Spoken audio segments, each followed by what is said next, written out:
दोस्तों नमस्कार। कल पंजाब की राज्य सरकार ने कैप्टन अमरिंदर सिंह के नेतृत्व में किसानों के लिए एक ऐतिहासिक फैसला लिया है और यह ऐतिहासिक फैसला है एमएसपी गारंटी कानून।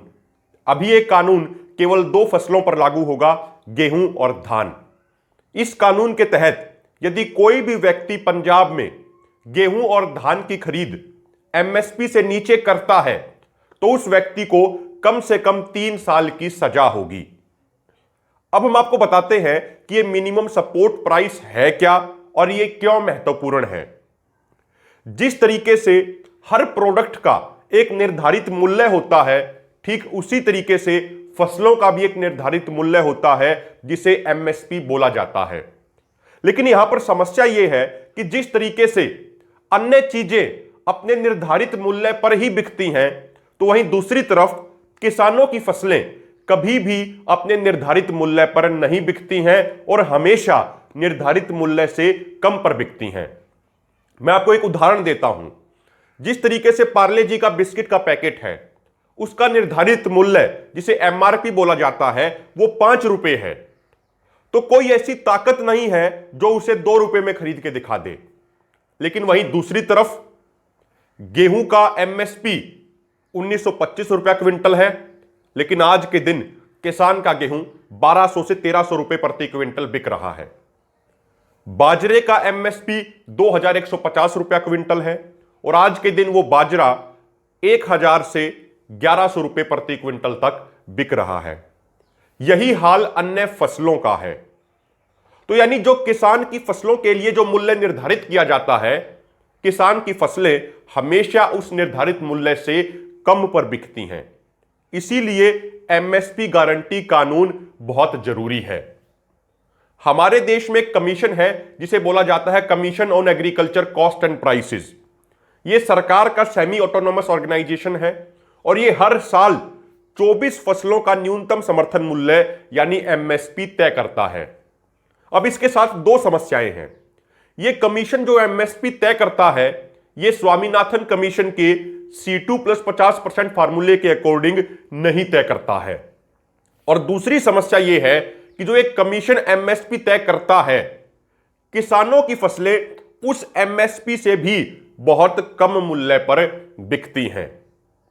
अब यह एमएसपी क्यों महत्वपूर्ण है, आप इस चीज को समझ लीजिए। एक संगठन है OECD, यह 36 देशों का संगठन है। इस संगठन ने अपनी रिपोर्ट में कहा कि अगर पिछले 17 सालों में भारत में किसानों को उचित एमएसपी मिलता तो आज के दिन किसानों के ऊपर कोई कर्जा नहीं होता और उल्टा किसानों को 45 लाख करोड़ रुपए ज्यादा मिलते। आपकी जानकारी के लिए बता देना चाहता हूं कि अभी 2 साल पहले नाबार्ड की एक रिपोर्ट आई थी। उस रिपोर्ट में यह कहा गया कि भारत में 52% किसानों पर कर्ज है और एक किसान परिवार पर एवरेज कर्ज 1 लाख रुपए का है।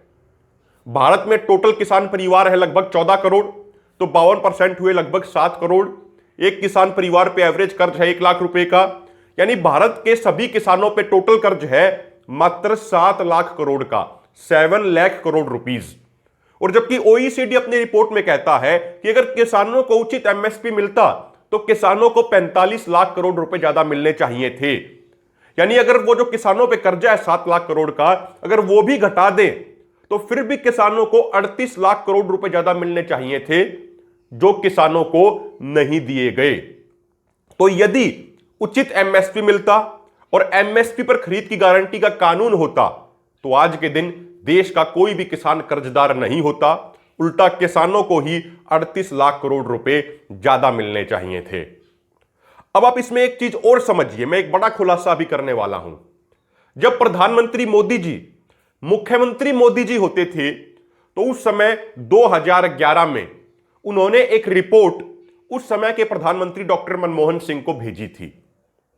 उस समय नरेंद्र मोदी जी एक कंज्यूमर अफेयर्स कमेटी के हेड होते थे और उस कमेटी में कई राज्यों के मुख्यमंत्री शामिल थे। तो जो रिपोर्ट भेजी गई उस पर नरेंद्र मोदी जी के साइन भी हैं और उस रिपोर्ट में उन्होंने डॉक्टर मनमोहन सिंह जी को यह कहा था कि किसानों के लिए एमएसपी पर खरीद की गारंटी का कानून बनना चाहिए। यानी 2011 में खुद प्रधानमंत्री नरेंद्र मोदी ये कह रहे थे कि किसानों के लिए एमएसपी की गारंटी का कानून बनना चाहिए, लेकिन जैसे ही वो प्रधानमंत्री बने तो अपने अन्य वादों की तरह इस वादे से भी वो पलट गए और आज के दिन प्रधानमंत्री सिर्फ अपने भाषणों में कह रहे हैं कि एमएसपी जारी रहेगा, लेकिन अब किसान भी समझदार हो चुका है। किसान इस बात को समझता है कि देश राजनेताओं के भाषणों से नहीं चलता है, देश कानून और संविधान से चलता है। राजनेताओं ने तो अपने भाषणों में स्वामीनाथन आयोग की रिपोर्ट लागू करने की बात भी कही थी, जो रिपोर्ट आज तक लागू नहीं हुई। राजनेताओं ने तो अपने भाषणों में 2 करोड़ रोजगार देने की बात भी कही थी, जो आज तक नहीं दिए गए। राजनेताओं ने तो अपने भाषणों में 15-15 लाख रुपए देने की भी बात कही थी, जो आज तक किसी को नहीं मिले। इसीलिए अब किसान राजनेताओं के भाषणों से संतुष्ट नहीं होगा, अब किसान को कानून चाहिए और किसान को एमएसपी पर खरीद की गारंटी का कानून चाहिए। मैं आपकी जानकारी के लिए एक चीज और बताना चाहता हूं। Commission on agriculture cost and prices के पूर्व चेयरमैन रहे हैं एसएस धोल। वो ये कहते हैं कि जो सरकार द्वारा घोषित न्यूनतम समर्थन मूल्य है, उस पर किसान की फसल खरीदना सरकार की जिम्मेदारी है और यदि सरकार ऐसा नहीं करती है तो सरकार के खिलाफ सुप्रीम कोर्ट में केस किया जा सकता है और वहां पे सरकार को मुंह की खानी पड़ेगी। अब आप इस चीज को खुद समझिए सरल भाषा में।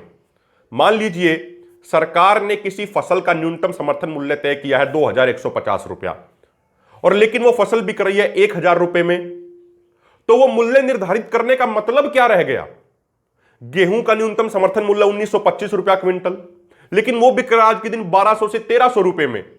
तो जो सरकार ने न्यूनतम समर्थन मूल्य घोषित किया, उस न्यूनतम समर्थन मूल्य का मतलब क्या रह गया जब वो फसल उस पर खरीदी ही नहीं जा रही है, जब किसान की फसल उस मूल्य पर बिक ही नहीं रही है, तो उस एमएसपी का मतलब क्या रह गया?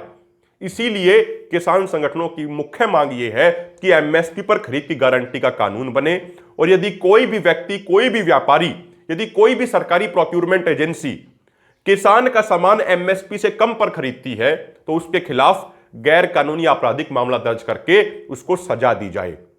और अब यह कानून पंजाब की राज्य सरकार ने कैप्टन अमरिंदर सिंह के नेतृत्व में गेहूं और धान की फसलों पर बना दिया है। उसके लिए कैप्टन अमरिंदर सिंह बधाई के पात्र हैं और उनको आगे जाके अन्य फसलों के ऊपर भी एमएसपी गारंटी कानून बनाना चाहिए और यही किसानों की मांग है। तो साथियों, आज हमने आपको बताया पंजाब सरकार के फैसले के बारे में, एमएसपी गारंटी कानून के बारे में कि क्यों यह कानून जरूरी है और एमएसपी होता क्या है। अगर आपको हमारी वीडियो अच्छी लगे तो वीडियो को शेयर जरूर कीजिएगा, चैनल को सब्सक्राइब जरूर कीजिएगा। आपने हमें सुना उसके लिए धन्यवाद। नमस्कार।